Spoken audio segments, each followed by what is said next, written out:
Now, at the same time that US politics is being drastically shaped by the economy and the Cold War, we're going to see a movement within American politics towards political conservatism.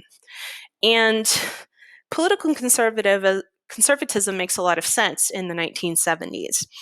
Um, the conservative message of lowered taxes, limited government regulation of the economy, reducing social spending really is a pretty easy sell in times of economic distress when people don't want to pay excessive taxes and want to support economic growth and business growth.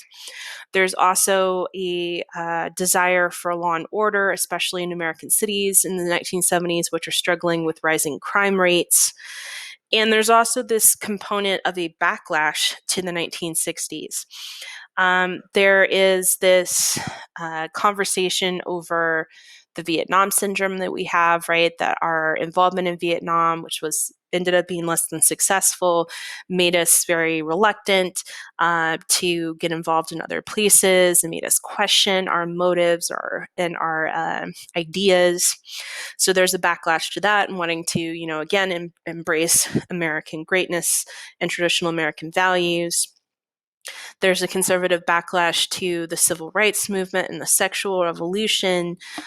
In particular, many people felt that the government imposing things like integration was a violation of what they called freedom of association, that government mandates to integrate things like schools was a violation of states' rights or the ability of local towns and cities to control various aspects of their economy and their governance.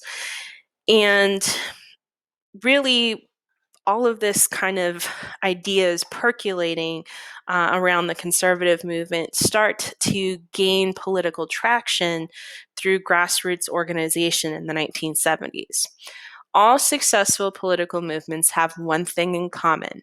They start small and local and build their way up. Very seldom does any successful, sustained political change happen from the top down. So what do we mean by grassroots organization? That means building support, focusing on winning local elections, on making change at the local level, and then building upon those early successes to work your way up to the state and the national level. Within the conservative movement in the 1970s was a group that called themselves neoconservatives.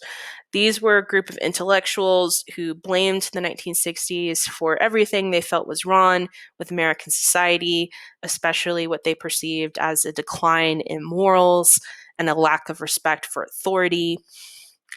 Neoconservatives believed that welfare was not a social safety net for people who might need it temporarily, but instead was getting exploited and was creating a system of dependence on the government to help. They also believed that high taxes and excessive regulation had led to the decline in the American economy.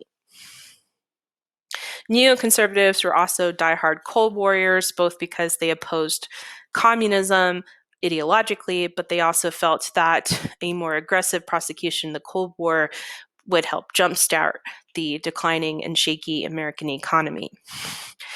And one of the still existing conservative think tanks established in the 1970s associated with neoconservative ideas is the Heritage Foundation. You can still go and visit their website and find out all about them today.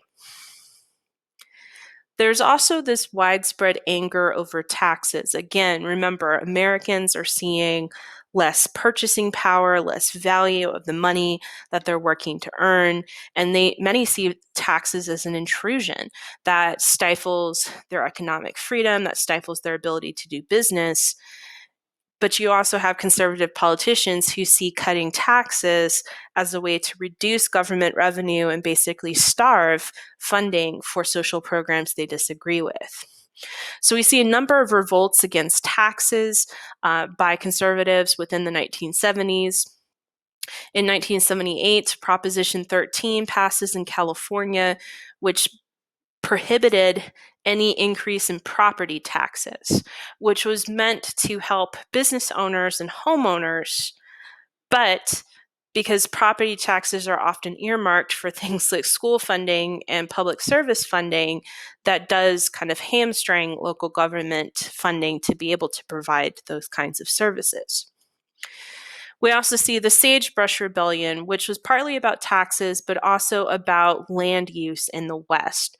There was a concern with the growing environmental movement that there was too much involvement by the federal government on land in the West, that so much public control of land meant that land was not available for growth in agriculture or areas like irrigation, supportive agriculture.